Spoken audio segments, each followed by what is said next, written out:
Hey, what's up everyone? Rob Brinded here. I'm going to be talking about like next level meditation, BS in spirituality, and let's see how it goes, because I'm with my 1-year-old Bo. She's here, and she might start grabbing the camera, and that will be a problem. So we'll see how it goes. Just going for a little walk by the beach with Halima's here as well. Whoop. She's on a roller. It was interesting when she first got her roller. She got really frustrated on the first time she was using it, and she kind of threw it away, right? And then we reinforced the importance of staying with something and challenging yourself, very growth mindset, and how that when you do something again and again, you get better at it. And she kept with it, and now she can do all sorts of tricks on it. So an important lesson. She heard that, so that was for her. So I wanted to talk about meditation. So I have a client, amazing client. He has a lot of businesses. He's extremely smart. One of those guys that sort of probably didn't go to university and school of life type thing, and just I'm in awe when I'm working with him.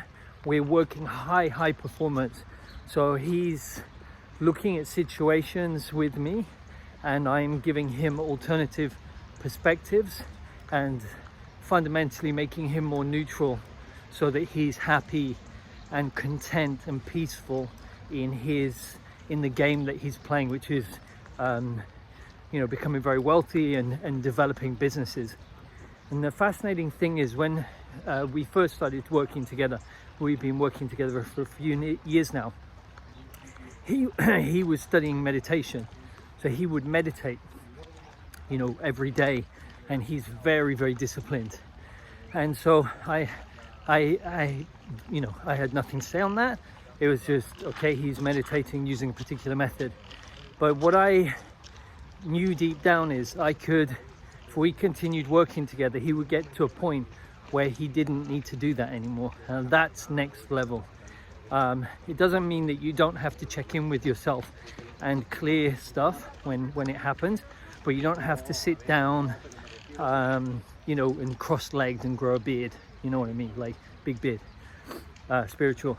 So we did a call the other day, and it's the first time he said, "Hey Rob, I've stopped meditating because it's like I don't need to, because it's almost like I'm meditating all the time, as in I don't have crazy thoughts. I'm not totally stressed all the time. I'm actually present." And that was a beautiful moment. We had a really good kind of chuckle about it and everything, because that's a next level. So what happens is, because he's been working on his internal operating system for so long, that everything's calm and quiet. So if it does get stressed, he can meditate if he wants. I'm not saying there's anything wrong with it. It's just he doesn't need to so much, and he's just very calm and peaceful and neutral, and he's also able to run like many businesses and make very difficult decisions. So this brings me on to my next point. Is, so first of all, he is now at a point where he doesn't really need to meditate that much. He's there all the time. When he wants to, he can. And the next thing is this idea of spirituality. And so probably he went into meditation, one, to get a bit more mastery over his mind, and also maybe spirituality and happiness and all that. And it's always been a word that's stuck. I see a lot of people who are spiritual when I work with them, and that's a red flag. It's like the more spiritual they are, the more defensive they are when I come to working on them. So that's just my own. I got Bo talking as well. Yeah, sure. This all started, like, there are many experiences in my life, I don't know about you, where something happens and it always sticks in your mind. So I was having dinner with a special forces soldier. He's actually a very well-known special forces soldier from a book, and we were chatting and he was talking to me about some of his experiences in war, and I was like a little kid, you know, like, you know, the real deal. And I was young and full of it, and I said something like, I don't know what he was saying, but I said something like, oh yeah, you know, you need to be more spiritual. I like thinking back now, I'm like, what the hell does that mean? And he said, and I quote, "It's hard to be spiritual when you're killing someone." And I was like, oh, okay, there's something in my understanding about what spiritual is that doesn't relate to this reality. So many years later, I kind of understand now that fundamentally, you know, being spiritual is pretty much an ego thing. It's like, oh, I'm spiritual, look at me, I'm superior. Or look at how many times I meditate and put it on Instagram. Or look at the positions I could get myself in and doing yoga, and look how spiritual I am. And you know, yoga fundamentally is just exercise. I know that's probably, you know, I know it's also brilliant. I do love yoga, but we just have to. Should we go down that hill, Amy? Go down. Yeah, I've just got to finish this video, honey. So we'll go down here and then go back up, okay? And so what I've come to understand now, and working with really high performance people, is that we're here to play the game, and it is a game. So in understanding that, there's some enlightenment. You're able to shine light into the darkness. So it's just really understanding yourself better. So I have this guy, and he's playing the game of business, and he's playing it hard, but he also knows that that mind of his can take you into dark places.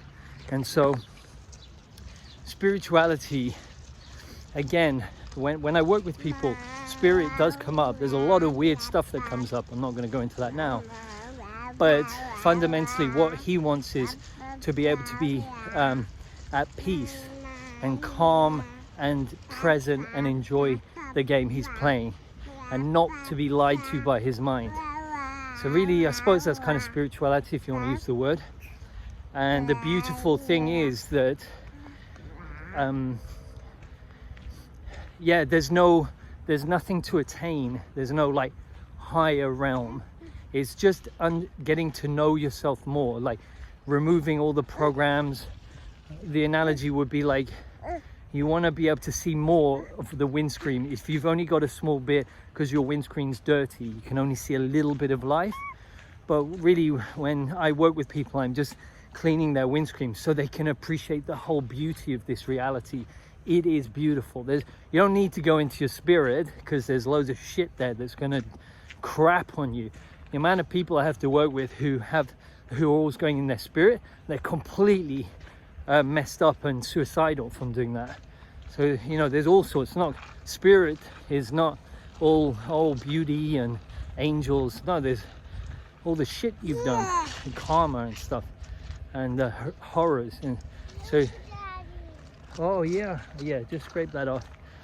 And so my point is, there's a beautiful world and reality and universe, and we're here to create and play this game.